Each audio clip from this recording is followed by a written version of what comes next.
કળિયુગમાં સૌથી મોટા ભક્તે જેણે પોતાની આંખ ભગવાન શંકરને ચડાવી દીધી હતી. જાણો 8મી શતાબ્દીની આસપાસમાં જન્મેલા એક એવા શિવ ભક્તની આ કહાની જેણે પોતાની આંખ મહાદેવને ચડાવી દીધી હતી. જાણો આ અદ્ભુત કથા. જય શ્રી કૃષ્ણ મિત્રો, સ્વાગત છે તમારું મારી ચેનલ સ્નેહ સાગરમાં.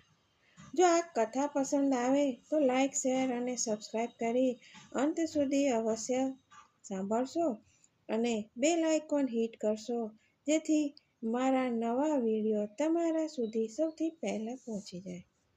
ભગવાન અને ભક્ત સાથે જોડાયેલી કેટલીક કહાનીઓ ધાર્મિક નહીં પરંતુ માર્મિક હોય છે.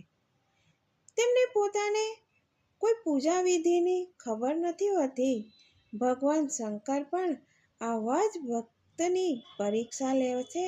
અને શું થાય છે આગળ, આવો આજે આપણે આ કથા સાંભળીએ. ભગવાન અને ભક્ત સાથે જોડાયેલી કહાનીઓ ધાર્મિક નહીં પરંતુ માર્મિક હોય છે, કારણ કે આમાં ભક્ત ફક્ત ભગવાનને જ ઓળખે છે, તેના વિધિ વિધાનને નહીં. અને ભગવાન પણ કેવળ ભક્તને ઓળખે છે અને તેમની મનસા જોવે છે કે તેઓ ધાર્મિક ક્રિયા કરે છે કે નથી કરતા. ભક્તના મનની મનસા ફક્ત ભગવાન જ સમજી શકે છે. અને એ મનસા અગર શુદ્ધ હોય તો ભક્તિ કેવી રીતે ઓળખવી, એ ક્યાં ગઈ, ભગવાન એની સાથે કોઈ લેવા દેવા નથી અને ભગવાનને એનો કોઈ ફરક પણ નથી પડતો. તો ચાલો આજે એવા જ ભક્તની એક કથા સાંભળીશું જેનો સંબંધ ભગવાન સાથે ધાર્મિક રીતે નહીં પરંતુ માર્મિક રીતે છે. આ કહાની બહુ વર્ષો પુરાણી છે. આંધ્રપ્રદેશમાં જન્મેલા એક સંત કન્નપ્પાની છે. કન્નપ્પા પોતે એક શિકારી હતા, પરંતુ ભગવાન શંકરના ખૂબ જ મોટા ભક્ત હતા. બાદમાં તેઓ સંત બની ગયા. કન્નપ્પા મંદિરમાં વાયુલિંગની પૂજા કરતા હતા અને એ મંદિરમાં તેમણે શિકાર દરમિયાન તે મંદિર તેમને મળ્યું હતું. થિન્નાના મનમાં ભગવાન શંકરના માટે શ્રદ્ધા તો હતી, પરંતુ તેમને પૂજા કરવાની વિધિની ખબર જ ન હતી. માનવામાં આવે છે કે ત્યાં પાસે જ કોઈ સ્વર્ણમુખી નદી પોતાના મોઢામાં તેનું પાણી ભરી લાવતા અને તે શિવલિંગ પર તેનાથી અભિષેક કરતા. બોલો કેવો ભક્ત છે આ! શિકાર કરીને જે કંઈ માંસ લાવે તેનો એક ભાગ તેઓ ભગવાન શંકરને સમર્પિત કરતા હતા, અર્પિત કરતા હતા. આપણે કોઈ દિવસ આવા ભક્ત વિશે સાંભળ્યું છે કે જે પોતાના જ ભગવાનને પોતાના મુખમાં જળ ભરી લાવે અને તેનાથી જ ભગવાન પર અભિષેક કરે? આગળ શું થાય છે તે આપણે જાણીએ. એક દિવસ ભગવાન શંકરે પોતાના ભક્તની પરીક્ષા લેવાનું નક્કી કર્યું અને મંદિરમાં અચાનક જ ભૂકંપનો ઝટકો આવ્યો અને એવું લાગ્યું કે જાણે હમણાં જ મંદિરની છત નીચે પડી જશે. મંદિરમાં રહેલા બીજા લોકો તો પોતાનો જીવ બચાવીને ભાગી નીકળ્યા, પરંતુ શિવલિંગને બચાવવા માટે તેમણે પોતાના શરીરને શિવલિંગ ઉપર એવી રીતે ઢાંકી દીધું જેથી શિવલિંગને કંઈ અસર ન થાય.